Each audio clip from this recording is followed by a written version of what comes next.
सुकू सरकार के व्यवस्था परिवर्तन के 3 साल, बेमिसाल या फिर बुरा हाल। हिमाचल प्रदेश में सुक्खू सरकार ने 11 दिसंबर को अपना 3 साल का कार्यकाल पूरा कर लिया है। सत्ता संभालते ही मुख्यमंत्री सुखविंदर सिंह सुक्खू ने व्यवस्था परिवर्तन और 2027 तक हिमाचल को आत्मनिर्भर बनाने का बड़ा दावा किया था। अब सवाल यहाँ ये उठता है, क्या ये 3 साल वास्तव में बदलाव के लिए यादगार रही है या फिर केवल घोषणाओं तक ही सीमित रही है?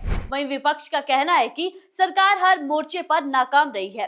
दरअसल हिमाचल में कांग्रेस सरकार ने इस दौरान कुछ अहम पहले की, जैसे ओल्ड पेंशन स्कीम लागू करने से 1,36,000 कर्मचारियों को राहत मिली। सुख आश्रय योजना के तहत बच्चों को शिक्षा और रहने की सुविधाएं दी गई। 680 करोड़ की स्टार्टअप योजना शुरू की गई। ग्रामीण इलाकों में दूध का समर्थन मूल्य बढ़ाया गया और परिवहन निदेशालय को ई वाहन आधारित बनाया गया।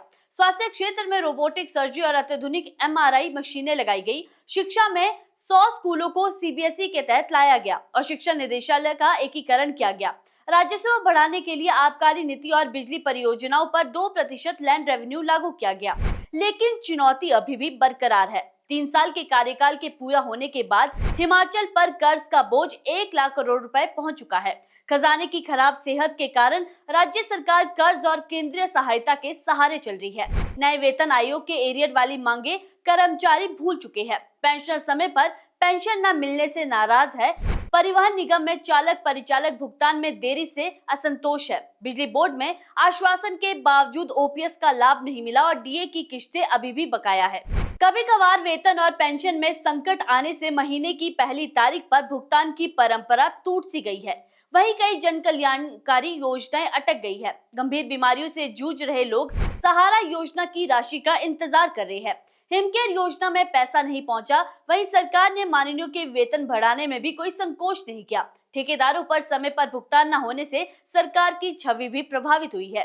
वहीं विपक्ष ने सरकार की कमियों को उजागर किया है। चुनाव पूर्व कांग्रेस की 10 गारंटियों में से केवल OPS पूरी हुई है। वहीं पहली कैबिनेट में 1 लाख सरकारी नौकरी का वादा अधूरा रह गया है। दूध का समर्थन मूल्य, महिलाओं के लिए 1500 रुपए और 300 यूनिट मुफ्त बिजली का वादा भी पूरा नहीं हुआ है। सरकार ने विधानसभा में भी स्वीकार किया है कि केवल 35,000 से अधिक महिलाओं को ही सुख सम्मान निधि मिली है।